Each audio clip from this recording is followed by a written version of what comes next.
Back, it's Sunday the 22nd of November, and the fourth heat of the New South Wales Championship is going to be decided today. We've got three boats that could win this, and it's all tied together like this. Gotta love it. As 1 point in advance of fellow Fisher Lawyers, who is 1 point advance of Smeg. So that's where the championship is going to be won today. Warwick Rooklyn, welcome back, mate. Where's the sunshine, buddy? We had plenty on Friday where I thought I was in a pizza oven all day.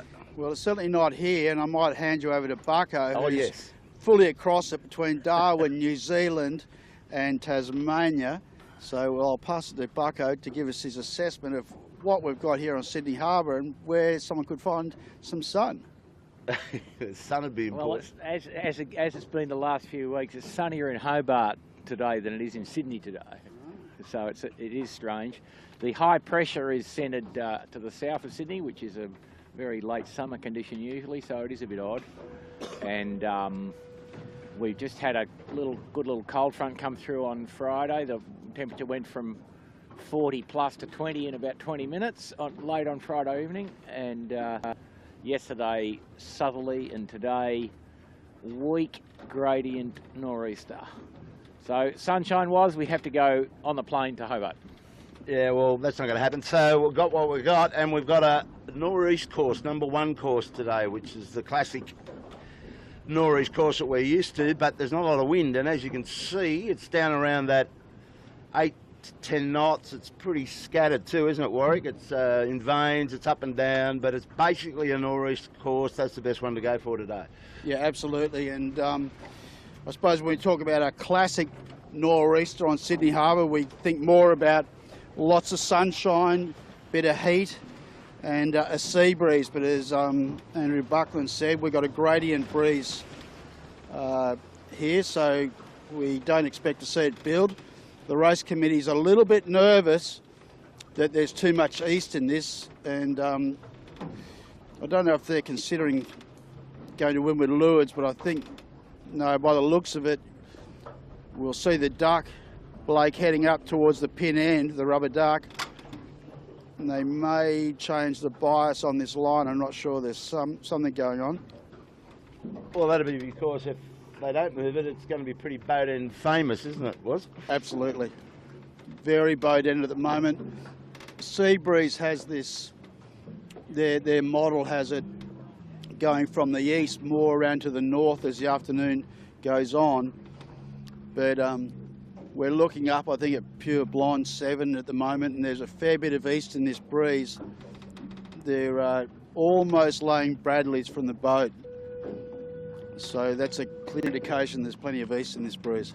Well, it's the final of the championship, and as we were pointing out, there's only 1 point splitting 3 boats. So, and the tide's running in. It's not a huge tide today, but nonetheless it's running in, so it should keep the water pretty flat. So it's going to be an interesting race tactically, because you're going to have some eyes out of the boat day, Warwick, for mine, and you're going to have to keep your wits about you. And getting off the start line with a lane is the first part of it. Yeah, and for me, if we just come around to the left a little bit, Blake, we can see the committee boat, the rib, the pin assist boat. They're actually dragging the pin back, which for me, I mean, these guys have, they're pretty experienced on the start boat, but I would have thought push that out there a bit more and decongest the start boat a little bit this morning. I agree with you, Kilo, that we're going to have a bit of congestion up here. And normally, Bucko, when boat is biased, we can look for a general. No, that is true. And in this light air, you know, as it gets windier, the guys care about that a bit less. But in this sort of 10 knot stuff, the start's a pretty important element, and we'll probably see as you'd predict, a pretty solid fight for the boat end. I'm not completely sure that you can't start pretty safely though, just on the leeward side of the pack here, and still come out ahead.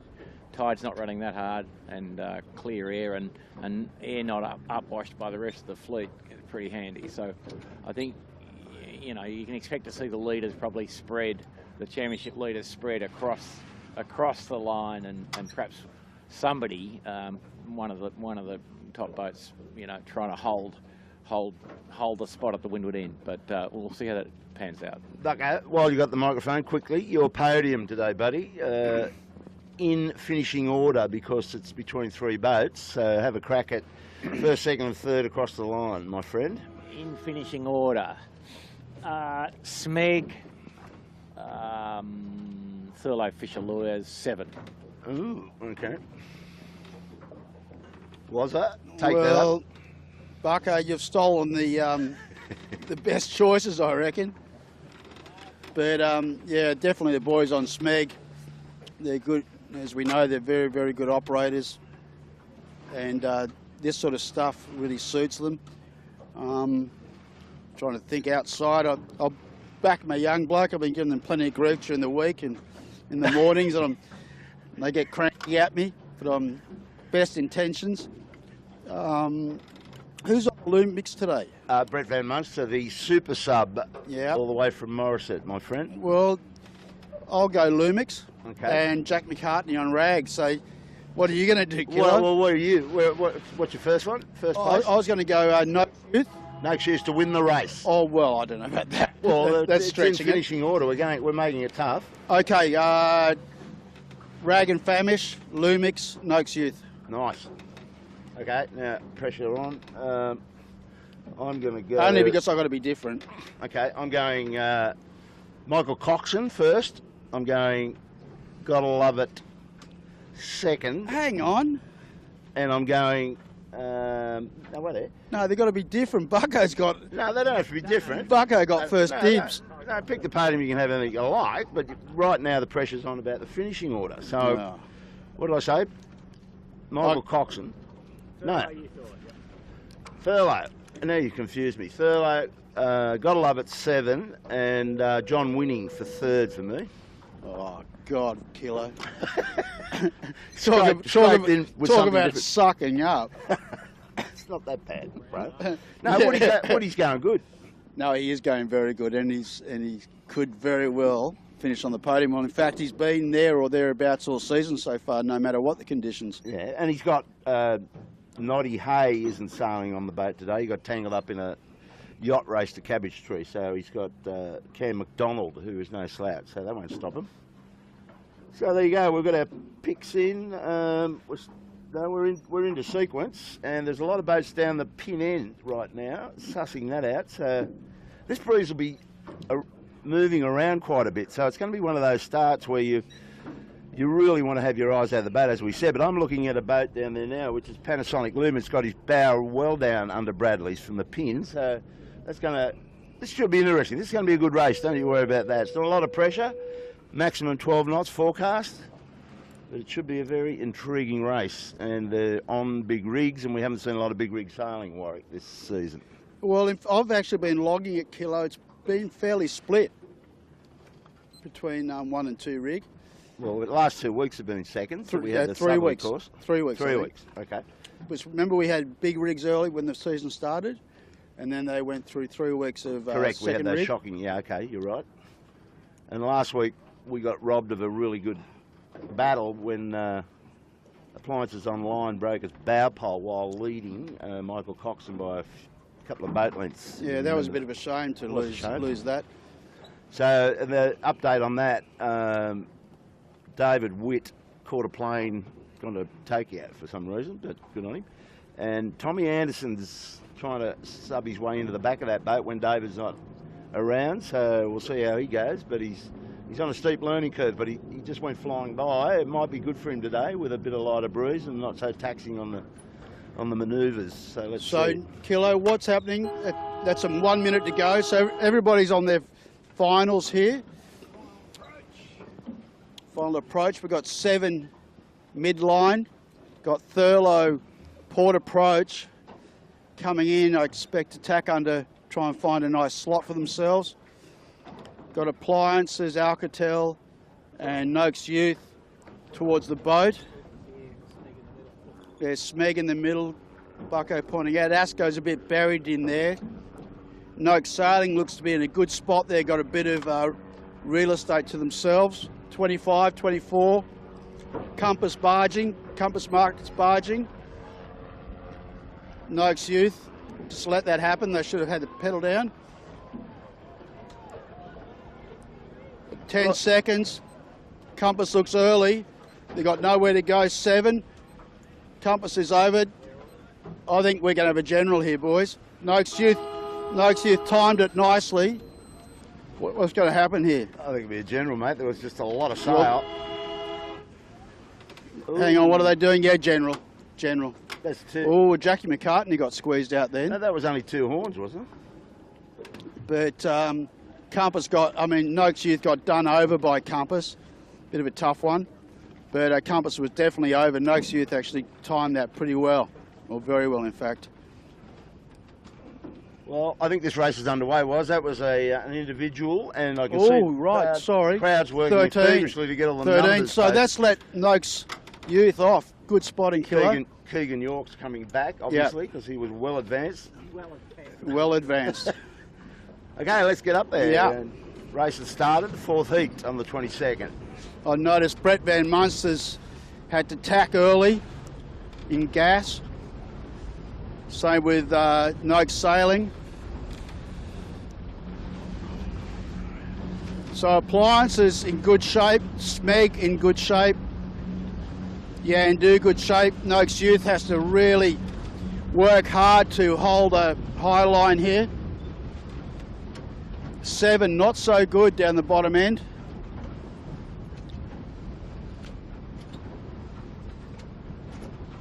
Appliances Online's got some.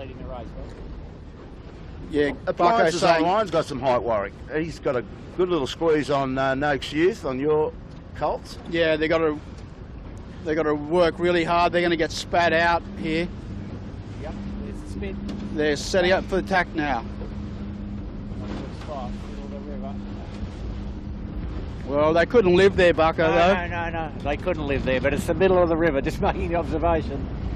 Be interesting here. It looks to me like Smeg might come out in front, and they're looking pretty comfortable, actually. They had a nice lane, and they're holding nice height, and for today, not too much crew weight might be a good thing for them. Yeah, got Pure Blonde.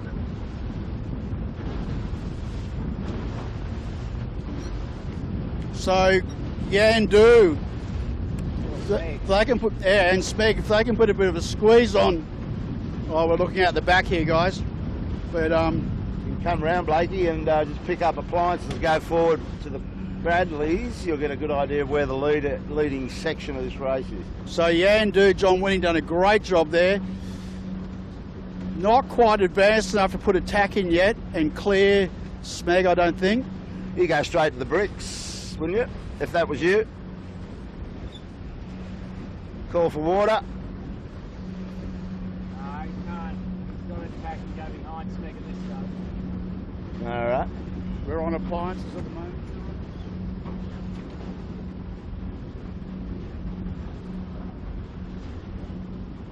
Appliances Online's in the first 3 for mine. He's nice and high, got a great lane, and he's trucking along just fine. So now we've got the guys tacking the port tackers. Thurlow has to duck Asco, and we'll have to duck Appliances. So Yandoo first to reach Bradley's, but have they got enough room to cross in front of Smeg?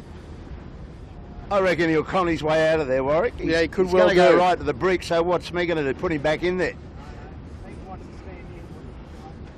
Here we go. So Yandoo. Now the thing is, there isn't enough water for... No, yes, they have to duck. That's a duck. All right, that fixed that one up. Yeah, very good. So Yandoo's second on the racetrack for mine, coming out after that duck. Smeg's leading.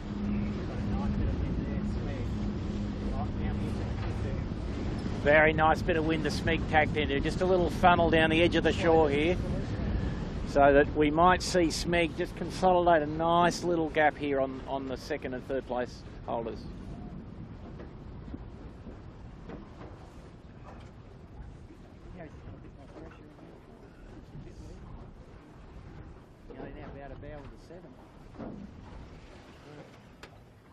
Tide's running in, Warwick. How far do you go across there? Cocko's committed, and Seven's making a beeline to that side. Tide doesn't worry them by Well, they're looking for the east kilo. They believe Well, the pressure looks good in the right. Wasn't that one of your great quotes from Bob Holmes? If Yes. you can lay Bradley's, go east. Correct. I remembered that.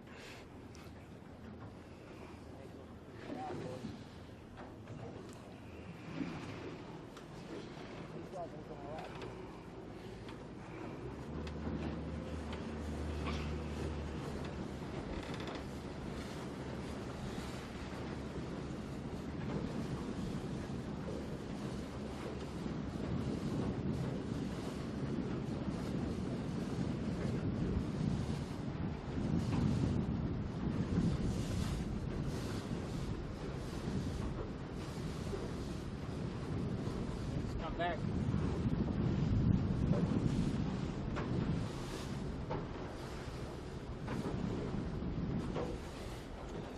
Here you go, was it? I've got John Winnings Yandoo leading this race now. Just looking at him with Cocko coming back to him. He's well crossed. Yeah. Well, John's elected to push hard on that eastern shore very early, where Smeg, you know, they're in very good pressure, Smeg, at the moment. And I think they're in max pressure on the course. Yeah, I think it's pretty clear that the most wind is pretty much down the middle of the funnel, the harbour funnel, as it were. A little bit less pressure on the eastern shore by the look of it. And so now most of the boats look as if they're going to stand long and all the way to the left side here, I'd suggest. Interesting tussle in front of us, Blake. If you come around to the right, you've got Appliances. Asco has just come up to join this leading pack, and gotta love it. And the new guys on Mojo doing quite nicely, tacking back, going up the centre.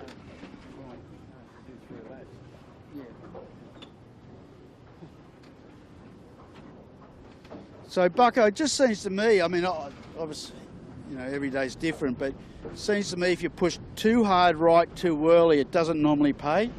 Yeah, I mean, you get the step up to Nielsen Park from Shark Island can be pretty awkward. And in a flood tide, it's nearly running as hard at Shark, at the white light at Shark, as it is in the middle. So even though we're saying it's only perhaps 1 knot, it's still enough to be significant in this sort of wind speed. Yeah. Just go and pick these boats up. Thurlow around to your right there, Blake. And we'll go and get on John Winning Yandoo's line, because he's got him at the moment, I believe. And we can line him up with the rest of the fleet down to Leeward. We'll get up there right now. He's going Got into gear finally. Yeah.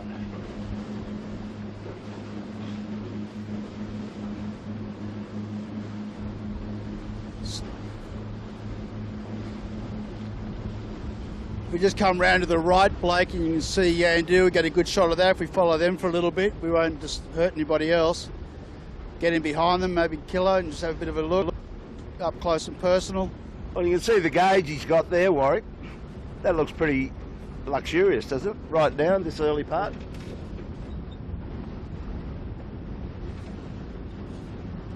Yeah, well, for me, it's definitely between Yandoo and Smeg.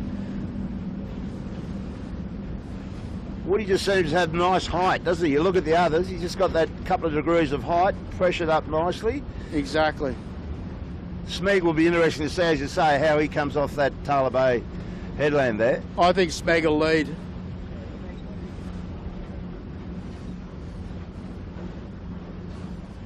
The Kitchen Maker's going quite well too, for me. They're coming out on port tack, out of that bay. Well, they must have gone up, they must have hugged that shore, because we didn't see them out in the stream, so they've got that tide relief working for them over there.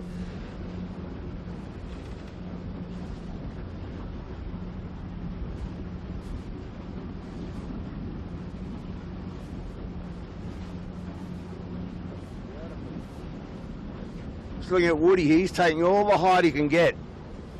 Well, that's it. You've got to go get the height in this stuff. You can't just go fast.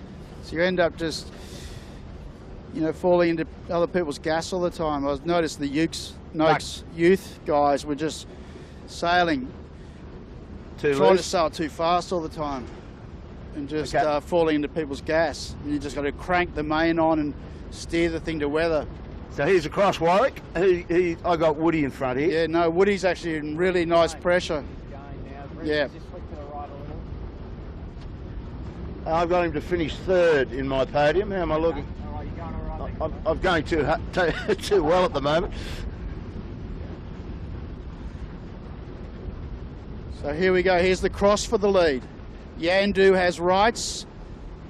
It's close. It's going to be very close. Smeg's just across it, just. No, he's No, yeah. changed his mind. Okay.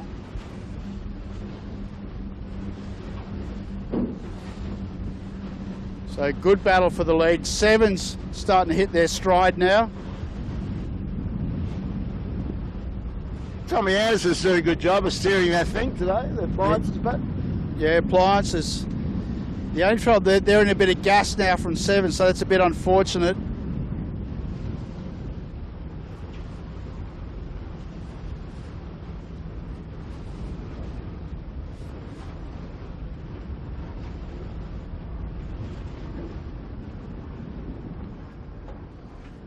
what do you do if you're Woody here? Come around a little bit to the right. Woody's now sailing on his own, basically. He's branched out over to this. Yeah, well, I Keep suppose, going. unless you got something to tack off, you keep going. Smeg's actually tacked back, Kilo. Smeg's come back onto starboard, so he's decided that this left shore has enough advantage that he wants to come back this side. Certainly good pressure over here, pretty smooth water, and the only guy really having a go at the eastern shore is Cooper's 62, who is almost forced to go there. And I think it might be a long day for them after not getting off the start line too well. But Woody's the perfect spot, I reckon. Might have to drop your melon there, was it? No, my melon's not that big. So now Yandoo tacks, and Smeg is coming back in, so we'll get another indication of who has done better in the last couple of minutes.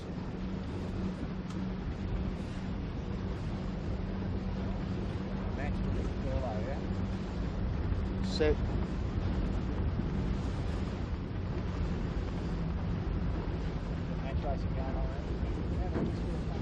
Nice little puff here. We on appliances, Blake. Nice little puff here for Tommy Anderson, appliances online. Doing a really good job, just coming around the bow of the kitchen maker nicely. And they're coming into even better pressure. And just in the lead, Yandoo made a bit more of a gain on Smeg. Appliances tacks. Yep. Well, the left side, a little bit less tide too. Bucko. Bit of, These guys are. Yeah, I mean the hard left here, little back eddy inside George's head. We can sort of ascertain that we think that the left side is paying, and these guys just coming in until they think they're about to run out of wind. So we're looking at the kitchen maker here now. Smeg, pretty nice spot though, coming up to hit the headland at the top here, and perhaps with just 2 more tacks to the windward mark. And conversely, Yandoo standing into the middle, and if all that is correct, Smeg should lead the race again shortly. well, the thing is, just to paint a picture, a whole bunch of the fleet has hit the Nielsen Park eastern shore really hard, and now John Winning has also elected to head over there pretty hard, and I think it's a pretty good strategy actually. And John spent many a year sailing around Watson's Bay, Baldwin Glass, Nielsen Park, knows that area like the back of his hand, and Well, he's got a bit of a puzzle on his hands because he's leading, only just, but he's got a hot fleet in pursuit, and it's pretty hard to cover both sides of the course. But he's had a good look at Seven and DeLonghi, Michael Coxon over there, and as you were saying, they look like, well, they're not looking that high to me. I reckon Woody's just brained him again. He's got his bow up, coming back this way, as it has Smeg, just off our starboard bow. So maybe not. I don't think John is thinking about trying to cover the fleet at this stage. I think he's hooking up the dots as he knows best. Yes, yeah, I agree with that. And playing his own game, and he's playing that game very well. Well, there you can see. The Smeg though now looks to me. Come round a tad, Blake, pick up Smeg. Sorry. Oh, sorry, bugger. The Smeg now looks like he's in better air than the guys on the east, but we just don't. The current effect now, the fleet, I think you could treat as being in one stream of current pretty much, so not much different left to right at the moment.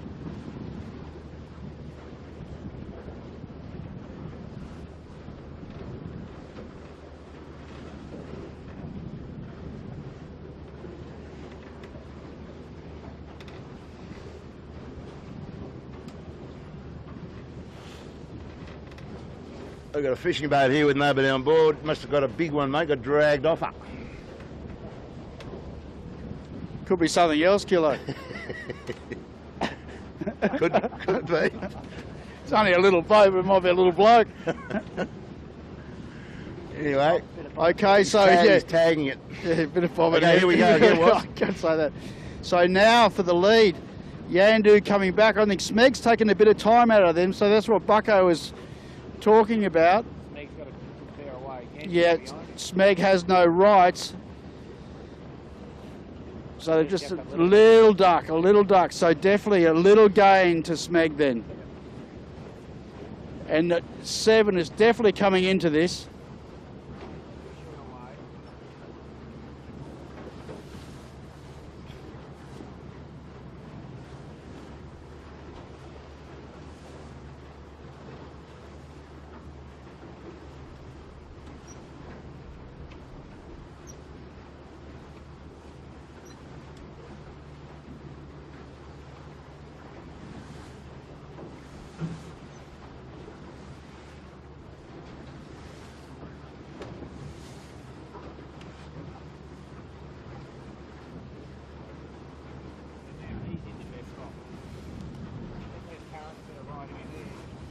So not too far from the top mark now.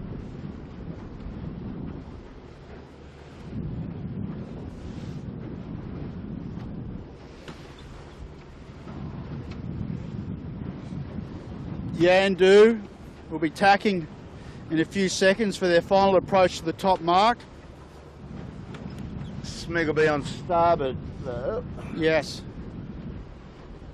And I think they'll be mindful of that now. Yandoo tacks.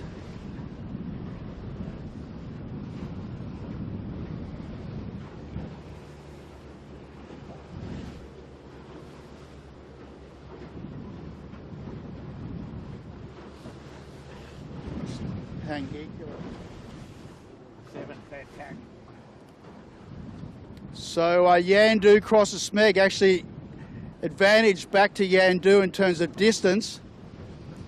Yandoo's just very slightly overlaid coming into this mark nice and quickly. Nice conservative lay line. So they've made a good gain, and 7 up to 3rd. Tell you, went well up this beat. Ultimately, or in the end, it was DeLonghi. Snuck up into the first 6. Yes. So in terms of our championship, the state titles, got Smeg and 7 battling, and Thurlow. Thurlow's starting to come back into this a little bit, actually. They might get around here in maybe 6th.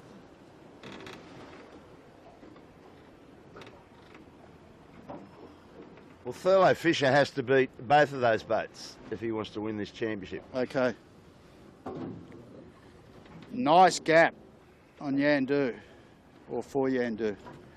Okay, Thurlow up into 4th. Tacks under DeLonghi.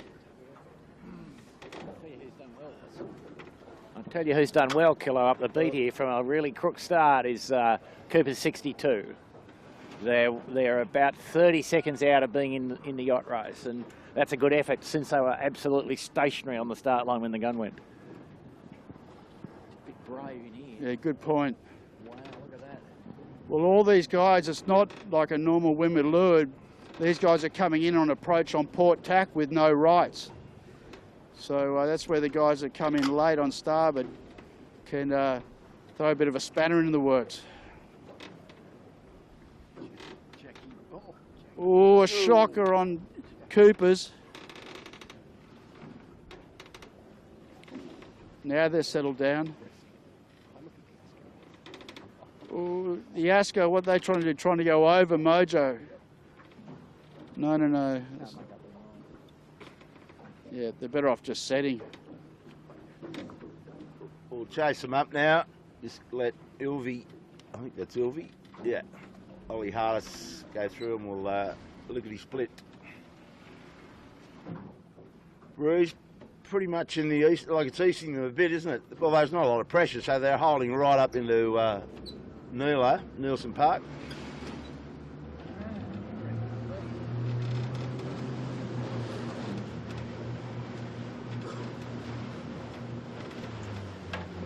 Rag and Famish, first one to get out of that line. That was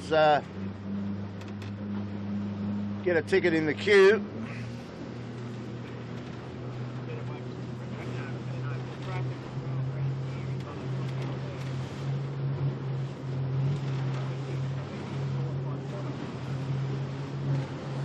So Bucko's saying, Kilo, that he felt that the Cooper's rag, watch out for the next shoot here. Yep, got it. Felt the Cooper's jibed at the right time and may even get to fourth by the bottom. I'm not so sure that that's a big game, but yeah, an early jibe. Well, they're a bit light in on the shore, aren't they? Yeah, by the look of it. yeah. And the other thing too, you know, tactically they got away from the gaggle of boats they were stuck with. Yeah, in the queue.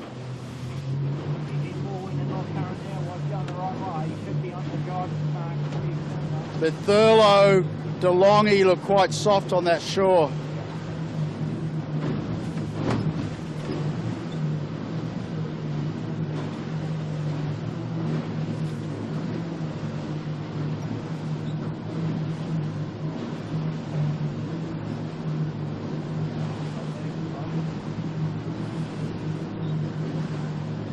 So Smeg.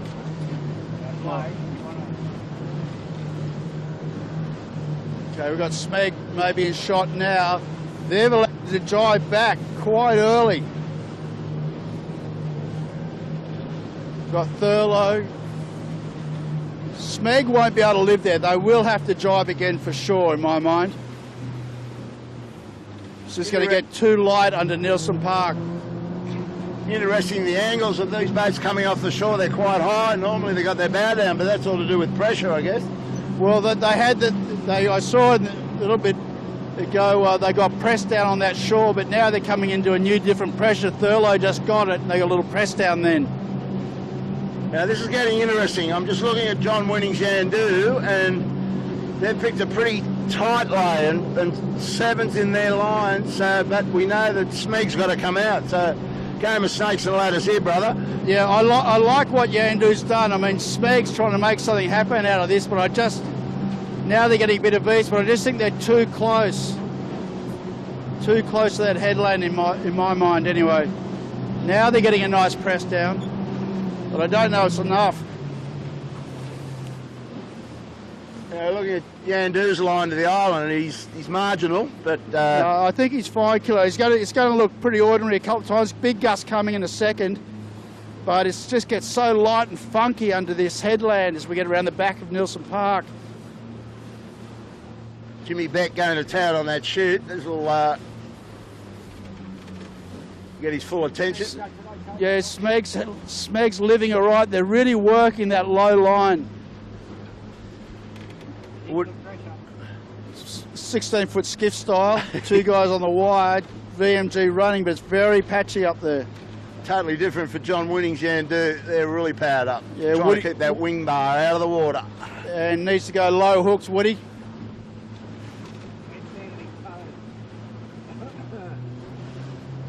Doing a great job, the master. No, I think they'll be fine now. They're about to get a little gust in a second, but definitely doing a good job. There it is. So Smeg's just getting away with it, but they are slow. Yandoo's extending.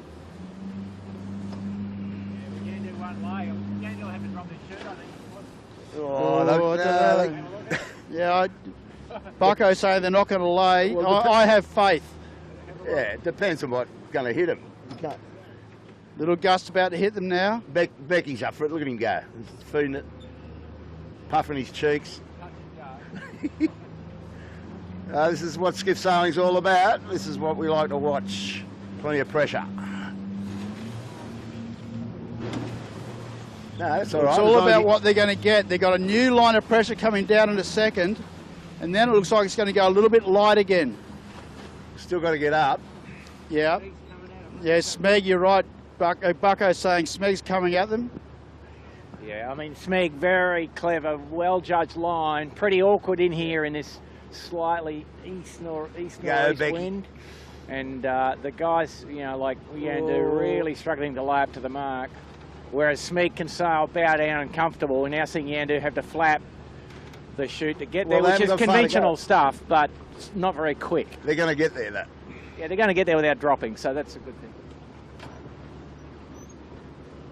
Okay, if you just come around a little bit, Blake, Smeg now has got a bullet. Now they're struggling to lay. They're going to flag their chute. Yandoo's around safely. So Yandoo got around safely. Now it's Smeg. They'll be right. And the next will be Seven. Seven's closing right up on these. Yeah, closing up on both of them, actually.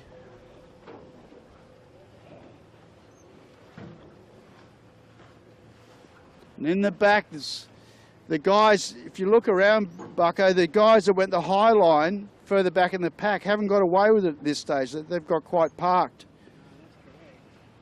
So there's a whole different ways of approaching this. And from a championship point of view, Thurlow in fourth. Well, he doesn't mind Yandoo winning it, but he's got to beat Seven. Yep, and Seven just drives in front on top of Smeg. So it's all starting to heat up and close up a little bit at the front. Jackie McCartney coming back into this race very nicely.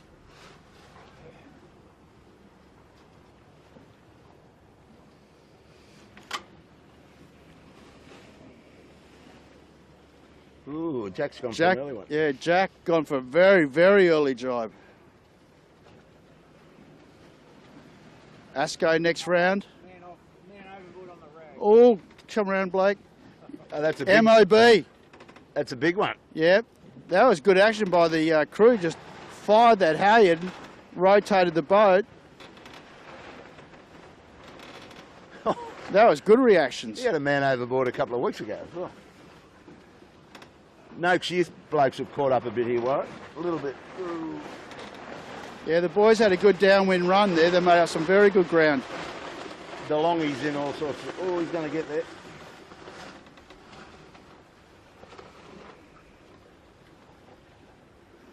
All accounted for.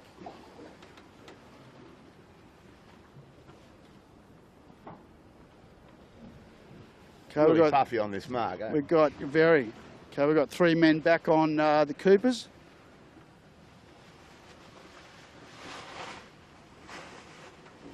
Ilve and the kitchen maker, Chapo dropped back a lot. I didn't see where that happened, but... Yeah, he did. The kitchen maker got closest into Nielsen Park in both bits of the track. So you can see the gain, even though the guy fell off the Cooper 62 rag and famish. They made a good gain by doing what they did, and and Smeg judged it very well to get the path that they took down there. But you have to be careful, that's for sure. Bucko, the rag's going to hurt here, surely. I mean, they jibed early anyway, but I think this is going to increase their pain. They're going to get stuck under the lee of Shark Island. Yeah, I can't see too much good happening for them there, but you know, the whole fleet's a bit rotated up at the present, and everybody's having to jibe a couple more times to get down to the bottom. So I suggest we should go down the Prime Minister's house side of the track here.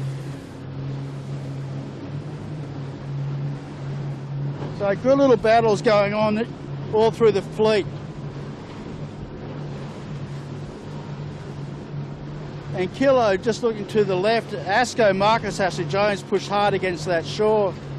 Not a bad strategy perhaps. Yeah, I think that's good. And I'm also looking up in front. I think John Winning has extended in the Yandoo team, Yandoo today. Yeah. Well to do it. Yeah, I think he has. He's done very good.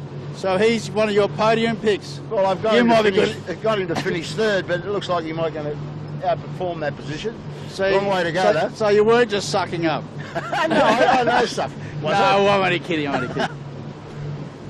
I'm not that good, but no, I thought, would he be good today? I think one Jay Winning may know a little bit about Sydney Harbour. Just a tad, and he's got Noddy out of the boat, but Cam McDonald is a very capable sub for Noddy, and you're looking at it, the boat's going like a dream. Just got to keep it all together. So he's extended a lot on Lee Napton. Seven's probably, it looks like they've taken a pretty tight lay back to that mark. We're on them. So, gotta love it, still lurking in that chase section for this race. Good close race with Smeg and Seven here, Warwick.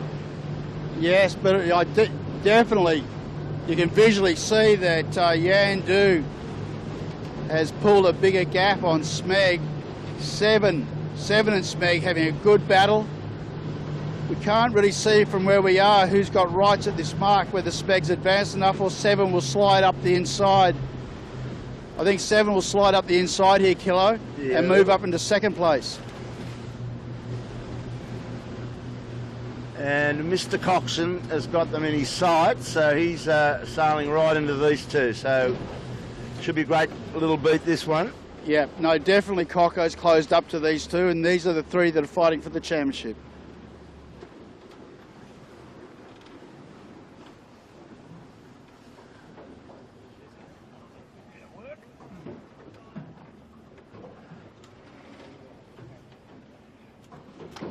So just see here the patience, you know, Lee and the boys, you know, just hang in there, just work that high mode rather than elect to tack off. Just try and leave behind Seven. They're doing a good job of it right now. They're actually making a little bit of gauge to weather. Cocco, the Thurlow boys, will have to do the same. Whereas as we saw early on with the Noakes youth guys, when they got spat out, it's just painful having to go right too early. The breeze looks like it's got a lot further left, Bucko. Yeah, no, it's softened and gone left down the bottom here at least. I think it's pretty localised, but you know, it's true north-northeast now down the bottom of the track here, which is not what it is right up at Nielsen Park for sure. It's east-northeast there, so there's probably nearly 40 degrees difference down this end versus the compass wind at Nielsen Park. Tommy Anderson's moved into 5th position on that rounding, and Brett Van Munster, the super sub, is in 6th, so he's come up as well. Where the guys who are on the charge are Noakes Youth, aren't they? Yeah, big, great downwind stuff. Nice jibe drop, Daniel Nixon. Wants to be called Sausage. The sausage at work. God, no, I don't know why, but good job, nice. Inside Asco, great job from those guys. They look to be lacking a bit of height to me up that beat, but we'll see now things have settled down and how they go. But yeah, they've made big gains on that run. Sausage Roll might complete that name, Warren. I think it's a bit of the sausage, the fingers with his guitaring or something. Sausage guitar work. Okay. And the great news that I got this week is that Ash is buying his old drums back, and Sausage is coming around to my place with his amplifier to practice. I'm really thrilled about that. Yeah. Might be time to get an air ticket, buddy. Nice little tight rounding here. Rags just got out of that charge by Coopers. Simon Nern. Ooh. Oh, here we go. Simon's got it. Bit late on the Compass Global Markets. Sean Langman's got the Noakes, red Noakes through it. Yeah, good rounding by Sean, nice and tight. Here comes our here we go. Kitchenmark will get around. There's a few choice words from Chapo as to what he actually thinks about one N Daly's approach there. And Nick Daly's just telling him what he should have been thinking about via an email. Yeah, and it's still going on. They're getting really friendly with each other. Time to go. Let's go up. Let's go and check this out. And it's still going on. Well, it's a big book, that book, turning around a mark.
Yep.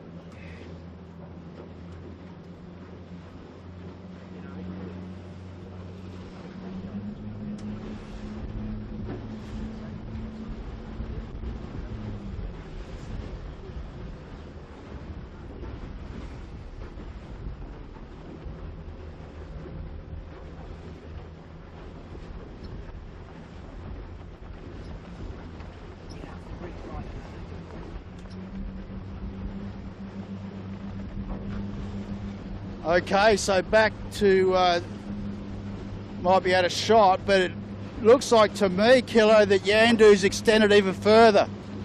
Yeah, and of course that breeze has clocked a lot left, which you were talking about earlier on. I think it was you were saying the breeze was due to clock left, and it has. And you look at the bow on Yandoo, it's aiming straight up to the Boucher buoy almost. Yeah, no, definitely the breeze has gone left, and it's exactly what the sea breeze model had it doing. Okay. Had it going left all afternoon. Did Bucko have it going left, or was he going the other way? Oh no, this is in the model.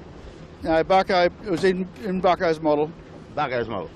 You happy, Bucko? This is maximum wind speed though, Kilo. It's not going to get any windier, okay? It won't get any further left, I don't think, and it won't get any windier.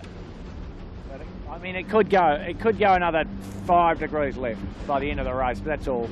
And then it will be absolutely northeast. But that said, we still see the guys pursuing the right-hand side of the course, so I don't quite get it. But anyway. Well, Woody's gapped them right now. He positioned himself on the right side of inshore of Bradley's, obviously, because he's the most weather boat of this fleet at the moment, and he's got a lot of gauge off the other boats, Warwick, hasn't he? So he must have gone hard into Bradley's and put another one in there. Well, yeah, I mean, we're back looking at sort of mid-fleet, but it looks like he's just been totally in phase and in the right pressure to do what he's done. I mean, he is just, I mean, look how, like from Bradley's, that's how north it is, or how much left it is. He's going from Bradley's to Nelson Park, Kilo. Yeah, and that's been a big shift to the left. Well, there's another turnaround for mine. Thurlow Fisher's also on that vein, and if you look to leeward, you'll see the red Smeg sign, and under that, you've got to love it. So he needs to get in front of both of those boats, and he's getting close to it. And the thing is, Kilo, Bucko and I were discussing it a second ago. I mean, you look at the way that these Thurlow guys are sailing the boat. You know, Davey O'Connor's got that main just cranked on, Yeah, and not moving it, and Cocko's just steering to it. yeah.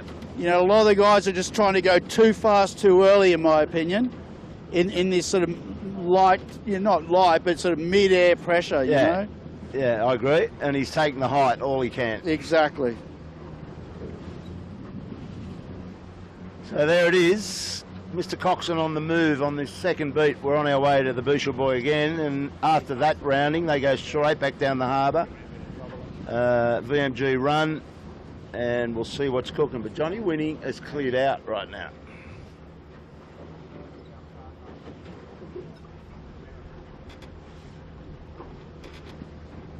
And we just got a little look then of Thurlow just getting a little backwind in the main, even in this pressure. It just tells you that they've got their rig really powered up. Cranked. Well, here comes Smeg back to them.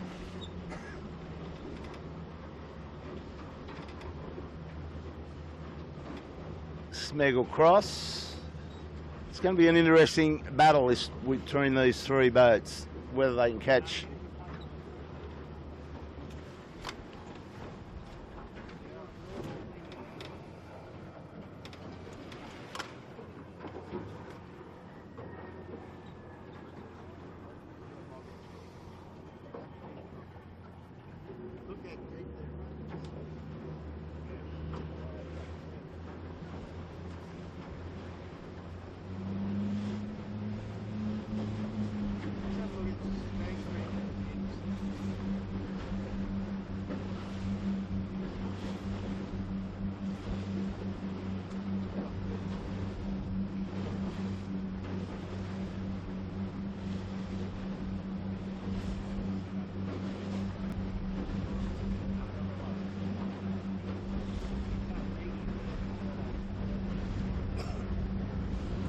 Just as we went behind the stern of Smeg then, Kilo, Buck and I were just comparing the rigs. Shapes. Yeah, and I mean, Smeg is obviously powered up as well, but not as much as Thurlow, but then they may be carrying maybe a bit less crew weight, I'm not sure. Yeah, the Smeg's got the 16-footer crew weight, which isn't quite up there with what the Thurlow's carrying. So they will have to be set up a bit flatter, but it looks pretty good. You know, I think they're new sails this week, and certainly the setup looks pretty close.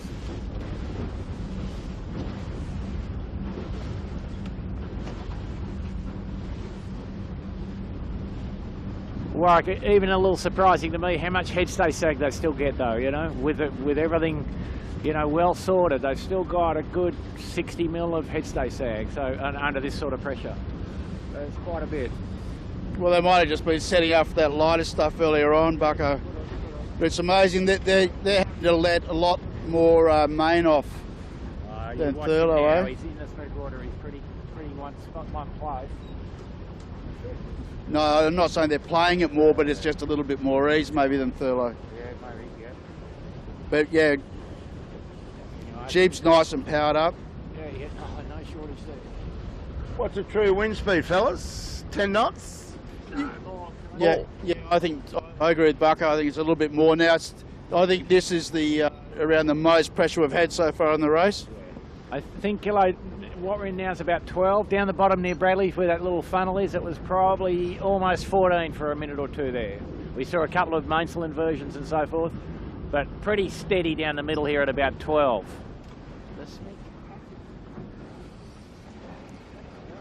Okay, so Smeg responds to Thurlow. 7 through. That's all they're doing, isn't it?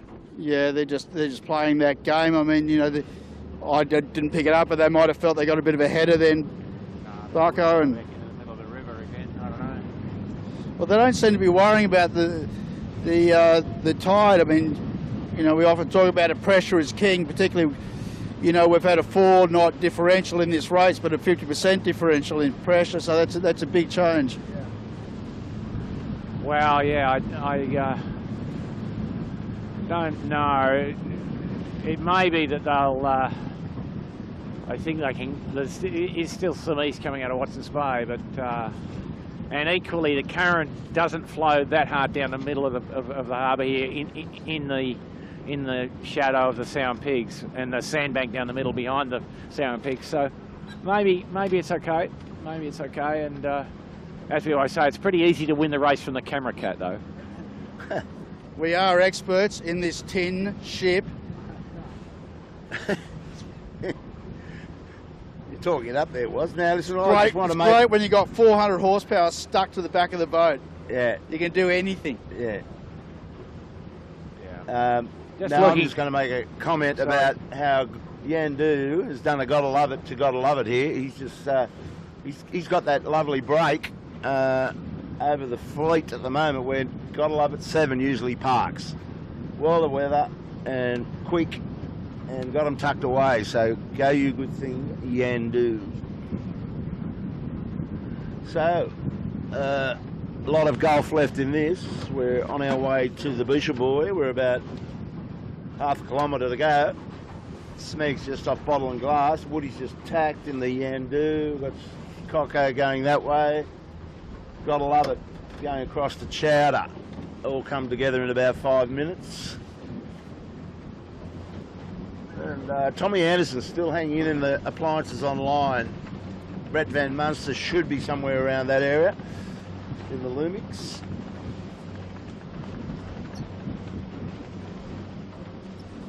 And this time, Killer, we've got the windward leeward component of this course, so they go straight back down. Yep, VMG run. Yeah, VMG run down to Clark Island, and then one more triangle. I'm quite enjoying this today. I think the Ronan's been hanging in reasonably well. I've seen a couple of spins. Oh, God almighty. At least it's not that choppy out here due to the wind direction going with the tide, so I'm enjoying it. Do a little bit more sun though.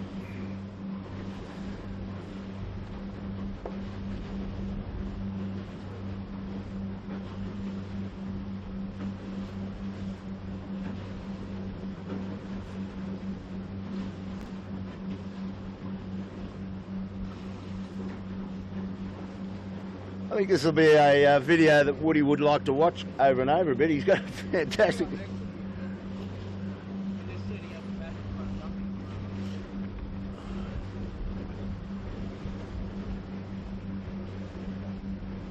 Boucher boys are right on our bow, about 200 metres to go.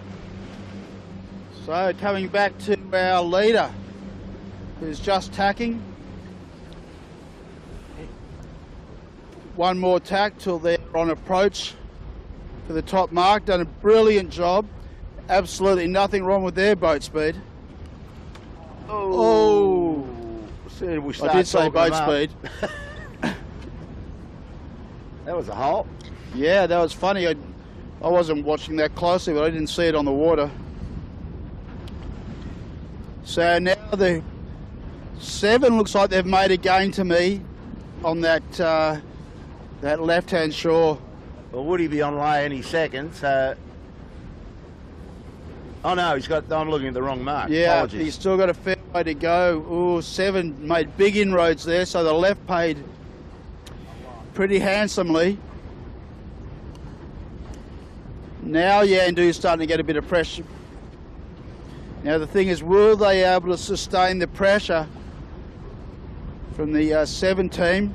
We've got Sevy back having a drive. Now the thing is 7 on lay, or do they have to do 2 more tacks? I don't think he is. Yandoo keeps going, which would indicate to me that 7's not on lay. So now Yandoo tacks. So that's going to be the big thing. If 7 can lay, get round the front.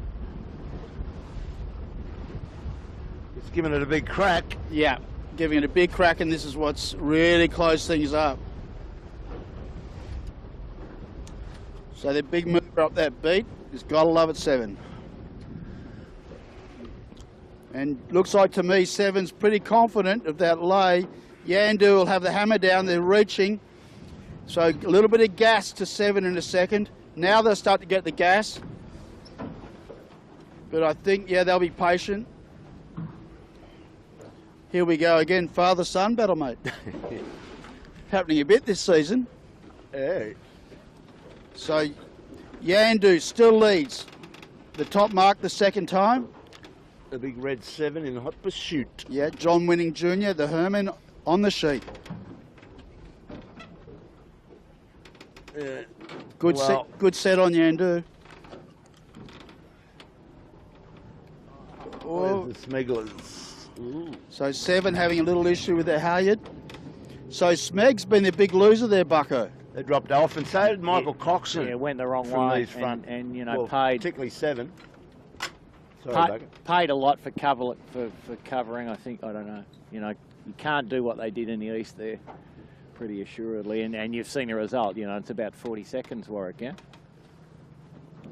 Yeah, but Yandoo went to the east though, Bucko. But maybe I think they went a little bit later.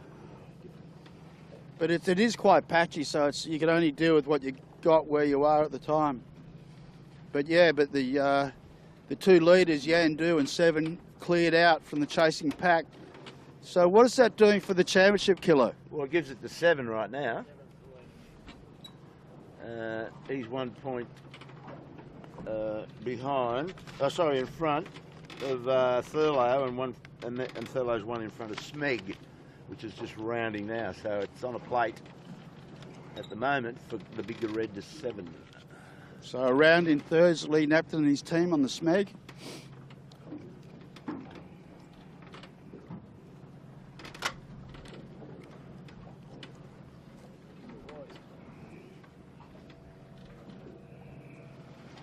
Now Thurlow's around. Yeah, early jibe on the Smeg. Early jibes, you notice, because the breeze has gone to the left, looking upwind. Yeah, the others, Yandoo and 7 went a lot further. But let's see what Thurlow does. Yeah, the Smeg's done, and the Thurlow, they both done what they absolutely must do. Oh, and the Thurlow nearly tipped over in the jibe. But they absolutely, with this northerly component in the wind, you have to go on starboard jibe here. And as I think we've mentioned in the coverage previously, back in the olden days, we used to do a jibe setup here.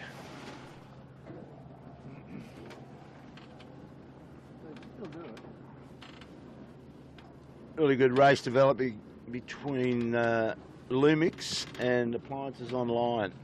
2 super subs. Well, Brett's the super sub. Tommy Anderson's really just this is his first year helming, so he's done a mighty fine job today. Yeah, and the young blokes on Noakes Youth have come into it.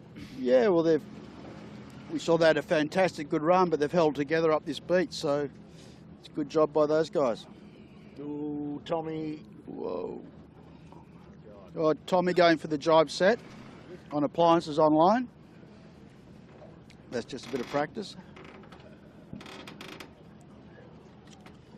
So Brett Van Munster going the same jibe set. Ooh, a little bit of a problem on Appliances with their set.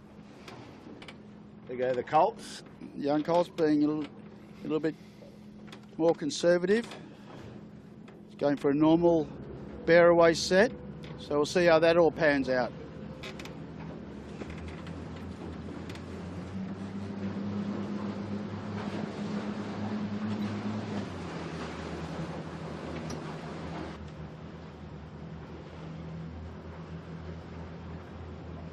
Close call here with Sean. Oh, look out. They've just fallen off the rail. Made it hard. Well, Ashton's got caught out by that, and they've broken the tiller extension. He's trying to get back on board. So just a little bit of inexperience and awareness then. And saw them late and pushed it up and pushed himself off the boat, I think. Yeah, well, they actually had a chance to run deep and just go behind.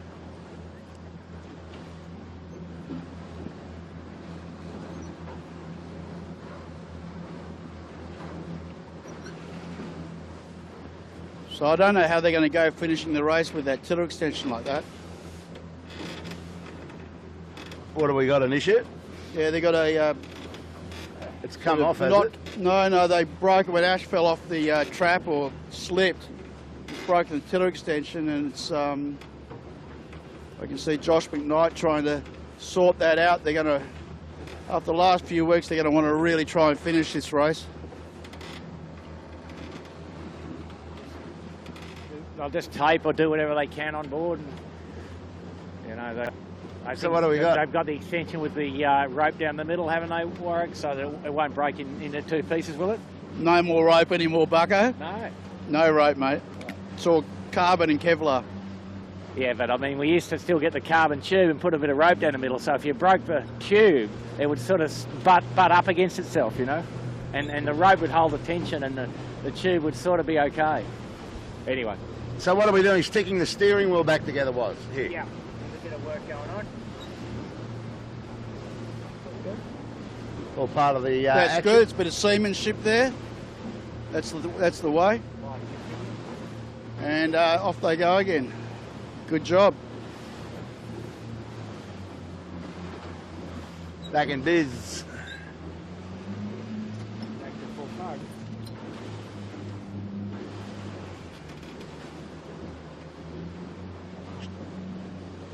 Josh McKnight, sheet hand and maintenance man on board.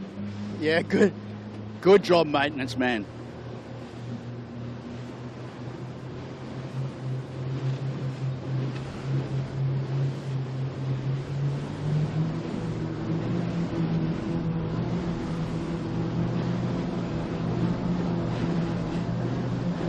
Speedboat on your bow.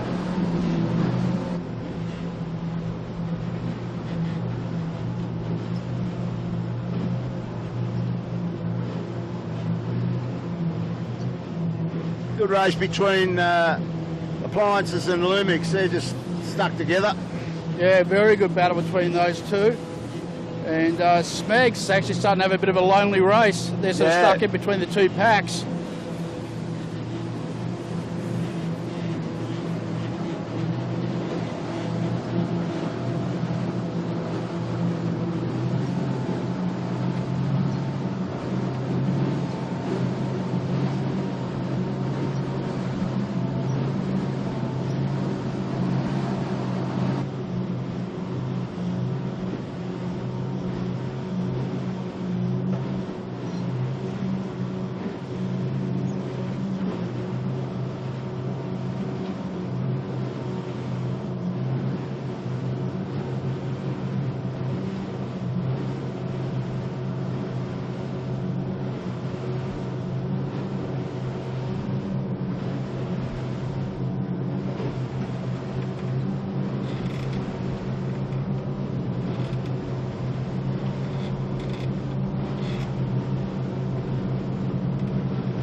So Kilo and Bucko, I didn't really see, we were further back then, but seems to be a bit of snakes and ladders going on here. Well, Michael Coxon tried to do something different. He jibed away from the other line of the leaders. You can see, gotta love it, probably to leeward of Thurlow here. There's the gap. But I think Woody's still got him down there. Yeah. No, he's gone right into Point Piper. So this is really open. They've rolled the dice down there, Yandoo. See Yandoo right over on Point Piper? Yeah. Behind the... Yeah, I saw Yandoo kept 7 jibed away from Yandoo. Yandoo elected to keep. But I suppose what I was referring to 4 Kilo was that Thurlow seems to have lost a lot of ground to Smeg.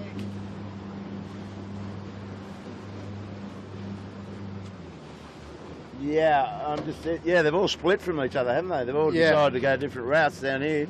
So it's telling me it's a pretty tricky race course. Yeah, it was. I mean, when these guys here, Thurlow jibe back on the port, the wind in this corner was hard in the left, so they're starting to lift it on port jibe to the bottom. And on that basis, you should do what, Mr. Winning's done here and come in on starboard, and he looks like he's extended his lead on 7 a bit, in fact. They're coming together down. It's out of shot, but Yandoo's coming in very hot to the mark now. Thurlow jibes. Ooh. I can feel some funny pressure there. Just Yandoo leads, Warwick. Yep, Yandoo's extended their lead on 7. Thurlow got a bit put out by this outgoing Manly ferry, which he had to go a bit deeper for. It'll be interesting if he can get back to it. Well, it's all going to pan out on the screen in a minute. If we follow Thurlow, we'll see the gap as Yandoo and 7 come back upwind, but we're all going to see Smeg coming in really hot, and Thurlow, as you said, for the ferries, actually had to go too far. They've possible little overlay, but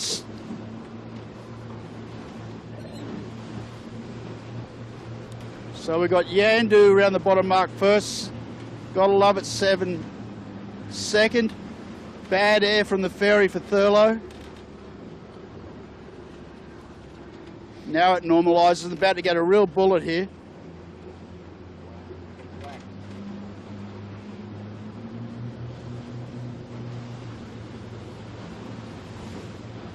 And you'll be able to see Smeg coming through in front of Thurlow. He's really hot, so he's picked a tight one.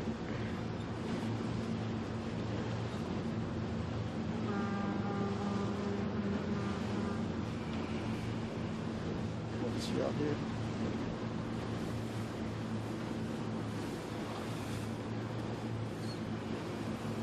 Okay, Smeg going for the drop. We'll get the time gap. So they've been racing for just over 1 hour.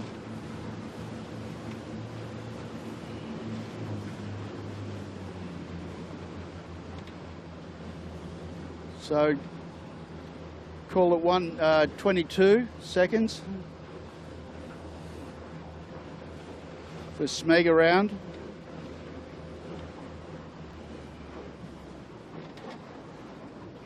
Now Thurlow is going to go for a jibe drop here.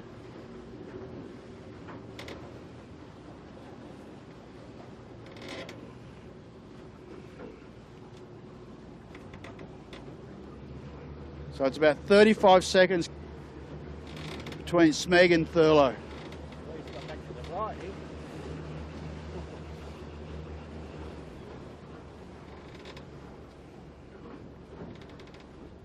And it looks like it's just softened a little bit. Yep, down the bottom of the track, breeze a little softer and perhaps still plenty of variation, and what we look like we have a little wave with on the right hand side a bit of right hand air, but on the left really northeast, so a little puzzle, and Smeg perhaps doing one of the only things they can do, and you'd expect that Thurlow might just do the conventional thing here and might catch up to Smeg a bit. Thurlow thinking they have to do something different to try to catch up to the Gotta Love It 7. And there's about a 1 minute separation between them. It's a pretty big gap. And the 7 would be feeling pretty comfortable right now, I think. A lot of close action coming at us here, Bucko and Wazza. You've got Lumix on approach. He's low. Tommy Anderson's got the appliances boat to weather, and Jackie McCartney somehow has hauled up into this little pack here. Don't know how he pulled that off, because he was well adrift of them going around the Beetle Buoy. So this is going to be pretty interesting on the drops and who can win the mark. Have a look at this. Lumix is probably favourite at the moment.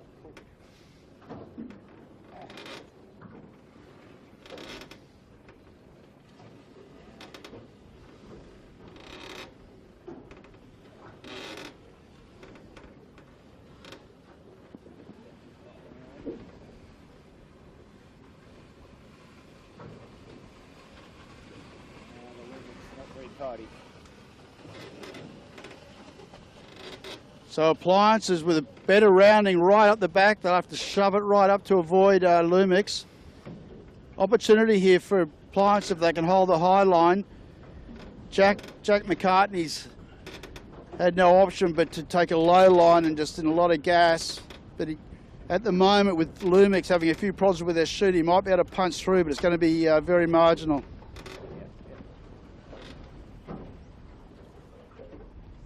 Do you think Ashko might be a bit low for this? Was it looking straight ahead?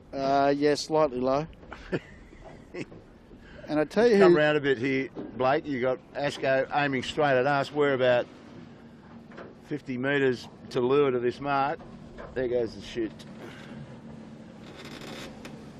And I tell you who's disappeared off the radar is the Noakes Youth guys. Correct. And I saw Noakes Sailing, Sean Langman, for some reasons turned around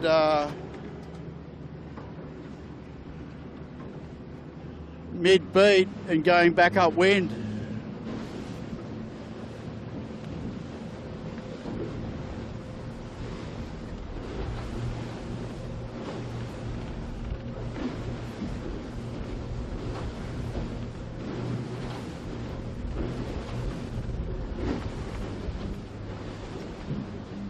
They might have had another steering wheel issue, mate. They might be looking at the water.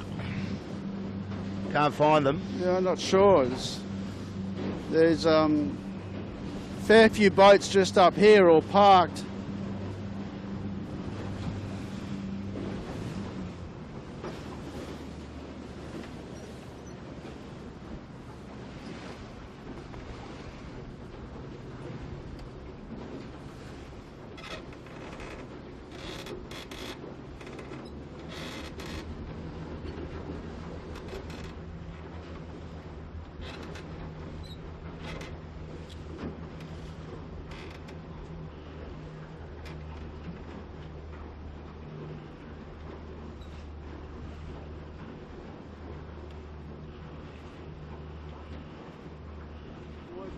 Something's gone on with the young guys behind that grey cruiser.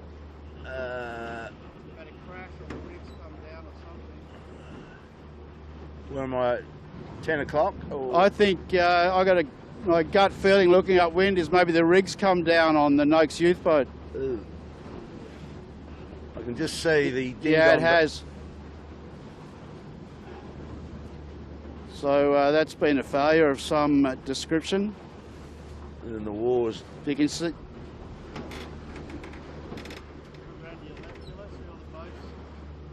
Ah, yes. Go up and have a peek at that.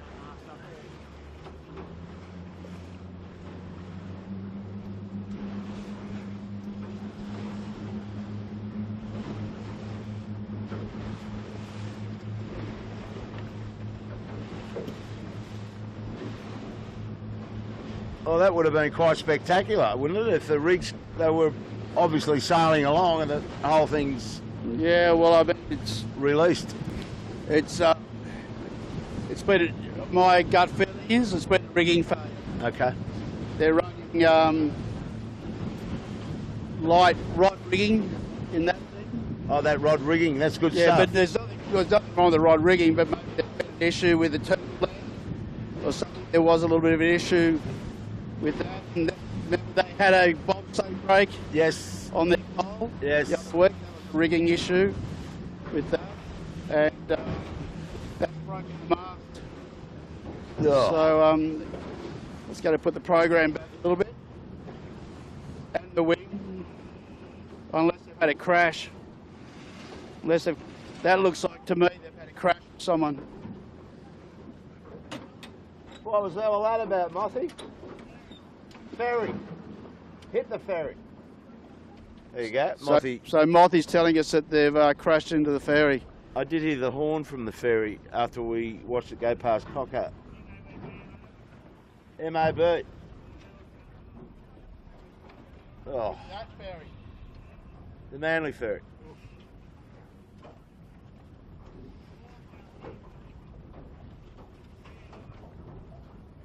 Well, this has been a major set.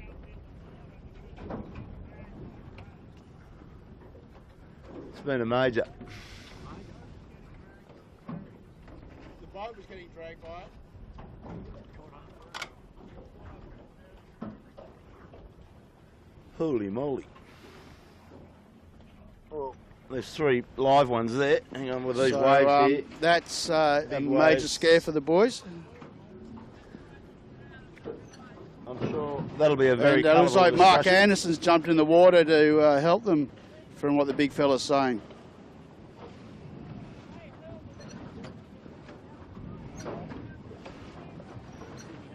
I heard Mark say that they hurled themselves clear of the boat, the skiff, and the skiff was dragged along by the ferry. Yeah, right. So just put that together in your minds, folks. Yeah, not much fun. It's not the first time that's happened. I remember the McKee brothers getting one on. very cleaned up by the Manly ferry. So anyway, all right, we'll get up to the action lead. stations. There's a ding-dong affair going on at the front of this fleet right now. Last time I looked, before that news came on our radar, that Yandoo was still in front, and there they are over off heading towards Chowder Bay. We'll get up there. Smeg's lurking around the back of them. We'll get up there. Might have to shoot out the back, Blake, for a second. I'll put the hammers out.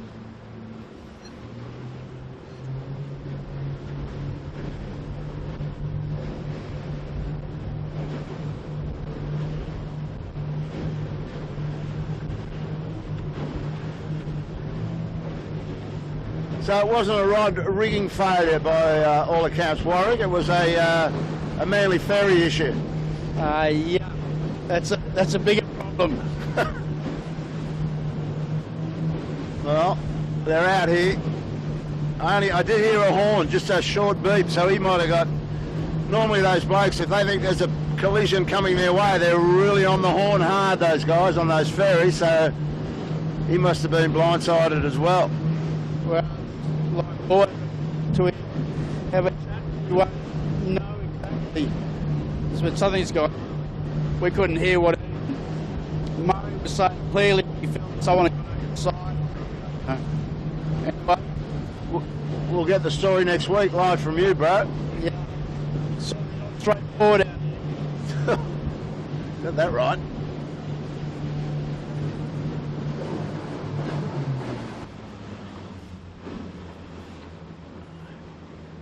Smeg's lurking now. Blake, if you want to bring the camera around to the front, we've caught up with our leaders back to from Smeg, and the thing is, you're right.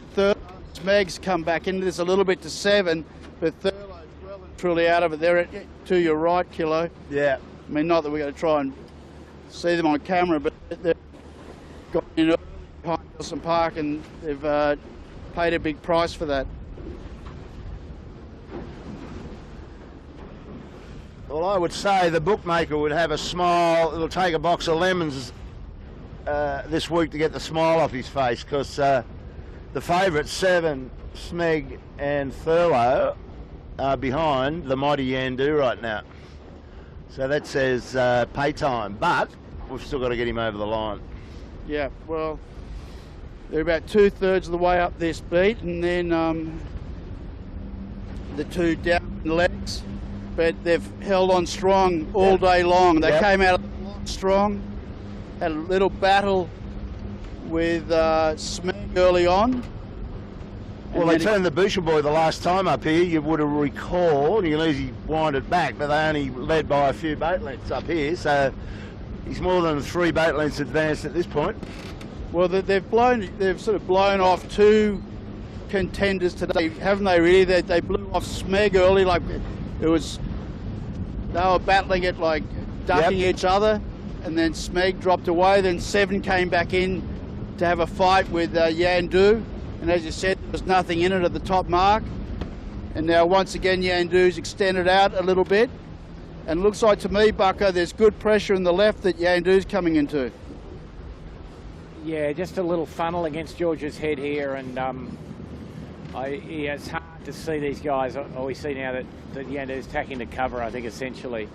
Probably the fastest track is still further left of this, but Yandoo's probably just going to be conservative, I'd expect here, and it might give a little opportunity to the Smeg, who's a little further back. Now we see the 7 coming back in, which is exactly what you'd expect. So they'll keep attacking then, and they'll lay up into a nice bit of current relief and good pressure on the left-hand edge here. So interesting. I think Yandoo is going to respond. Yandoo is responding to 7. Is going to go back in for more on the left. Smeg's not that far back anymore. Still looks like it's a little bit favoured to the left, so I don't expect 7 to tack back too quickly. They'll just chip away at this, but they're looking very comfortable on the Yandoo.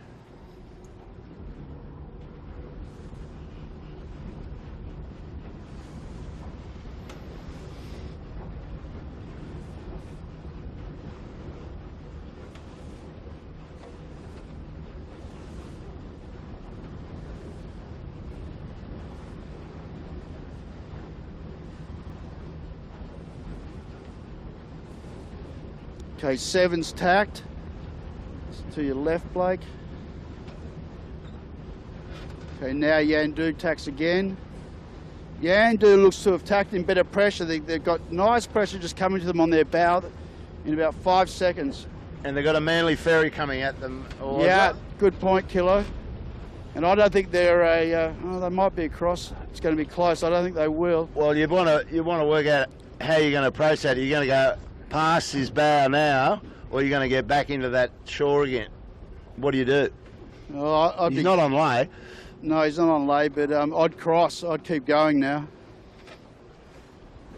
It's all part of the course management, folks. See these things coming at you, and you've got to plot around them. Yeah, exactly. It's just so much of starting an 18-foot skiff on this body of water is about traffic management and looking ahead and communication with all your other team members on the boat and pre-planning. Well, the good thing for Woody, 7's taken the same decision to go to the other side of the ferry, so... Yeah.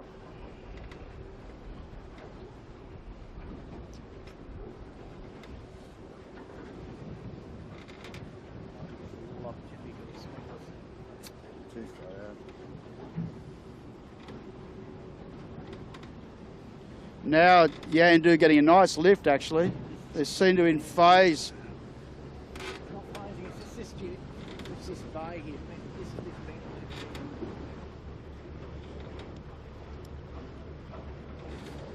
We've got a real-time test of the theory here. The Smeg about 40 seconds adrift of the colour 7, and the Smeg has had the opportunity to come to the left-hand side inside the ferry that we were talking about. So we think that should be a little opportunity. We might see the Smeg perhaps within about 30 seconds of the 7 at the top mark, and probably about another 30 to Yandoo. So hard to see the result changing on the run to the finish, but you just never know.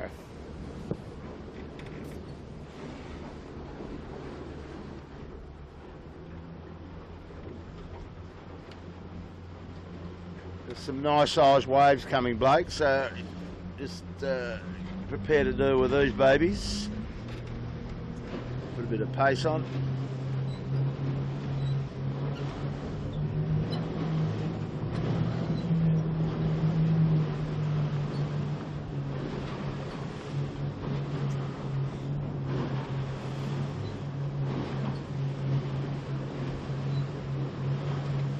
Oh.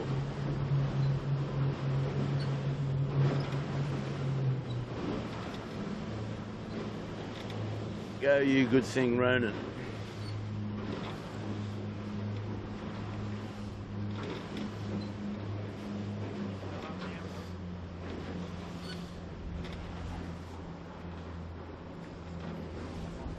Okay, now Yandoo tacks. Yeah, got a lot of gas from this yacht in front, but I'd say they're fairly low, so that won't be a problem as long as they can see them. So only about 150 metres away from the top mark now for Yandoo for the final time. Smeg, as Bucko was saying, this to me a second ago, it looks like Smeg, it was able to hang on that left-hand shore longer because they didn't have to worry about the ferry, has made big inroads into Smeg, and they're actually having to duck, so that's a big game back. So Bucko is fully across that, and Yandoo's actually extended on 7 kilo. They've actually stepped away from them. So Yandoo now final tack and final approach to the top mark for the last time. So 7, I mean, Smeg doing a great job. Well, I would have thought when we were talking about that ferry before, when we were talking about Woody, what does he do? I would have thought that 7 was in a position to tack back to that shore, which is where Smeg's got its advantage from. But he made it easy. Sorry, Blake. Holy dooly. Bad waves here. Ronan, not like that. Horror shot. Yeah. And Bucko making, unfortunately, we haven't got it. Okay, now we're back. And if we look at Yandoo for a sec, Blake, it's Bucko was saying they're very lifted, like they should be jibing. You would imagine that Smeg and 7 will either jibe set or a very early jibe. Great job, Lee Napton. Yeah, Mike awesome McKenzie, job to Ricky get back Ridge. up to 7. That was a big deficit they had. Okay, so they're just going for a standard bearaway. So these guys know a little bit more or something that obviously we don't, but that's why they're there and we're here.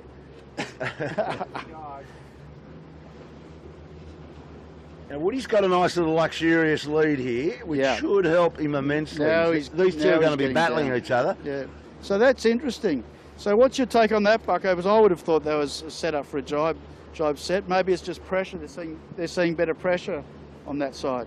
No, I think they just were being conservative. But I can't. You can't imagine that Lee doesn't think maybe he should have jibed. Here he goes now, I think. No, just some adjustments. Because he was so lifted on port coming up on a wind, you know, which turns into a header on starboard downwind. And I guess, I don't know, maybe, I just don't know. There is absolutely no way that these guys are just being conservative. They're top operators for their time. So they've seen something that we didn't pick up. I mean, there's nice pressure down this side now.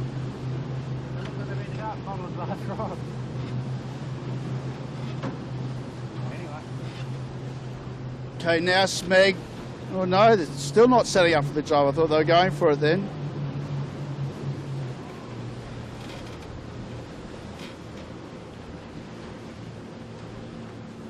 Yandoo jibes off Bottle and Glass at Nielsen Park. I tell you what, Smeg come back. Yandoo looks quite soft. Smeg is coming to them. This boat race is not over yet, guys. You better believe it.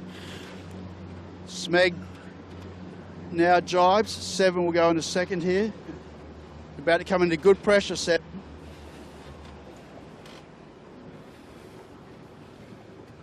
Got the longie on a wind here.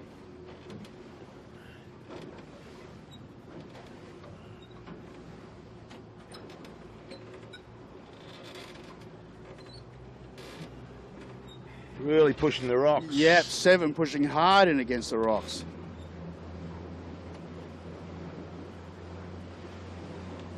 But as you said, Yandoo's got very comfortable little buffer at the moment.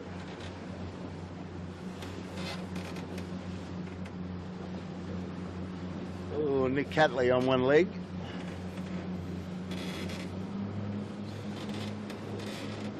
So 7 looks quite lifted at the moment coming out of here.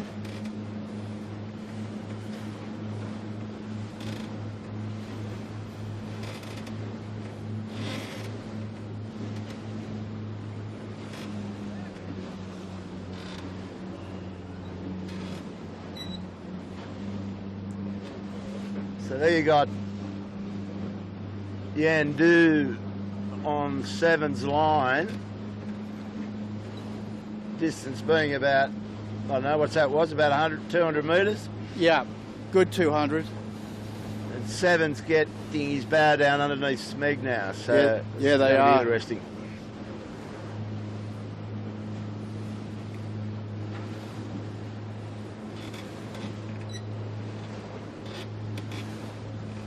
And these 3 have absolutely gapped the rest. Like Thurlow, Michael Cox and the boys have just dropped totally out of this pack. Yeah.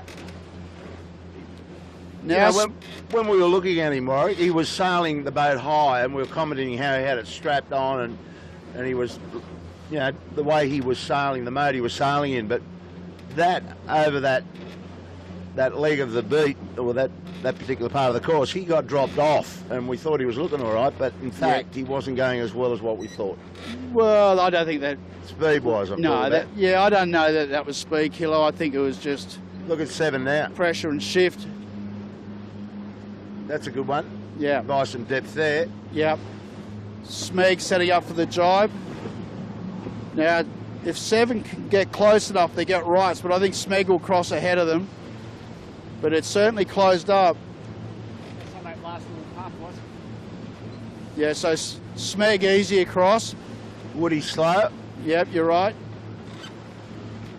But he'll get organised. So Yandoo with the lowest line at the moment. So it's really going to be about, you know, what they got, or what they're about to get, I should say. Smeg looking very lifted. Yeah, as Bucko said, looking too early. He's got to come out again, hasn't he? Yeah, they're going to have to go again. Yeah, they can't live there. So this will be interesting because you're going to have a cross with 7, because they're going to have to do 2 more jibes than 7. Okay, 7 jibes.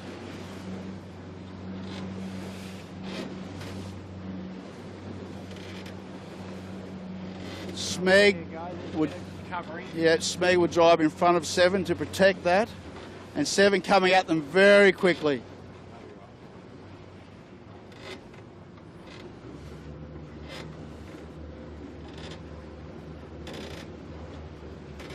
And they both look a bit closer to Yandoo from where I'm sitting. Yeah. It's nice possibly. to lead that. Yeah, it's still a hand in the lead. But they all look very lifted. You know, they're going to have to look at, unless they get something really nice, look at driving out again. Okay, now they're about to get some pressure. You've got to hold your nerve here, haven't you? Say that again? You've got to hold your nerve when it's close absolutely. like this. Trimming. More pressure coming for these guys. I think 7 will get it first. It's closing up, was It's closing up, Kilo.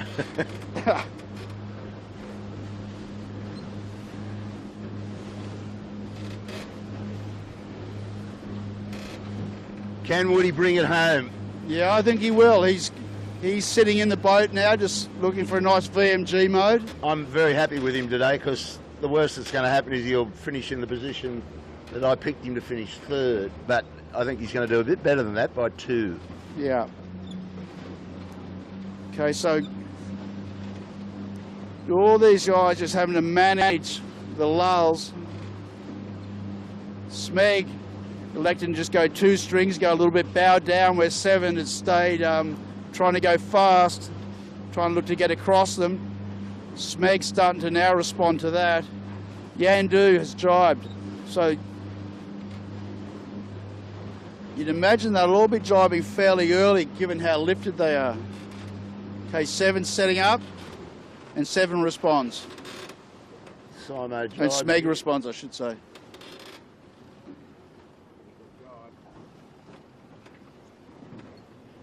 Drag race to the finish, you beauty. Yeah. But I think you're right, Killer. I think these 2 have caught up to Yandoo a bit. Oh, they definitely have. And they're bringing pressure down at the moment. That's pretty good after nearly an hour and a half of racing. You got these 3 still battling for the lead. Yep. She ain't over by a long shot. No, sir. But you'd rather be in front at the moment, wouldn't you?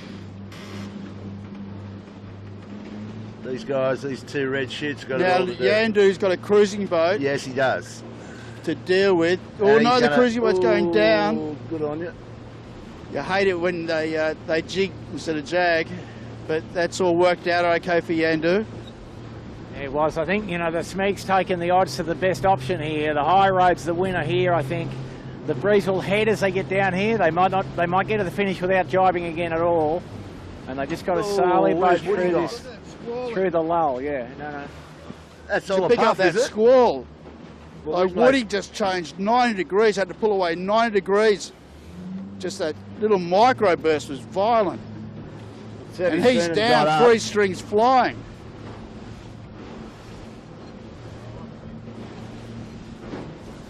He's loaded. So now he's in threat of not laying.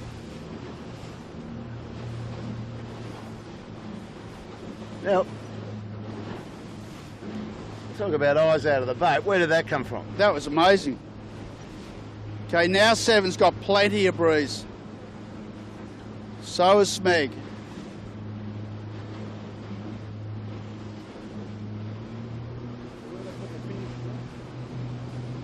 So Yandoo, if we just come around to the right a bit, Blake, and get onto Yandoo, they're struggling to lay the finish at this stage. Smeg and 7, or Smeg in particular, just out of shot. It's got super low hooks. Now if Yandoo can't lay this and Smeg can, Smeg could still win this race, Kilo. Yes, they can. It's all about to unfold. Come on, you good old thing, get it across. Jimmy Beck really earned his keep here. Yep, having to flag it. Whoa, the leeward wing's in the water. It's really dangerous, this angle. It is, and just trying to look upwind. There's more pressure coming, Kilo. Oh no, there's more pressure coming. This is major. And Smeg's got good gauge off them. So Smeg and 7 are coming at Yandoo like a freight train. Oh, and this pressure's going to increase again. Yeah. I think Woody's got to get rid of it if he can look over his shoulder. I think if he gets rid of it, he's gone. Smeg now, it's just got new pressure, same as 7. Just come down to port a bit, Kilo. These guys are coming at it. You're good here, you're good. Now they're struggling to lay. Let's let Yandoo off the hook a little bit.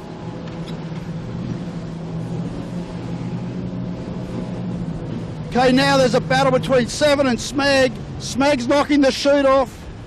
Smeg's trying to, 7's trying to keep it together.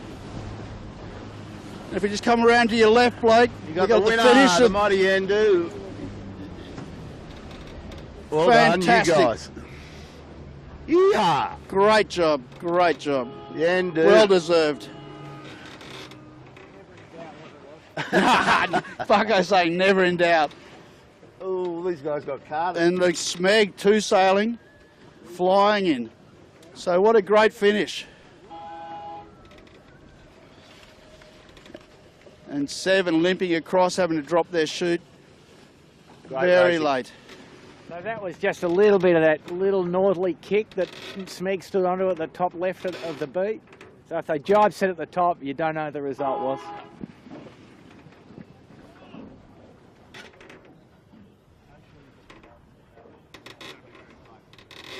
So got to love it.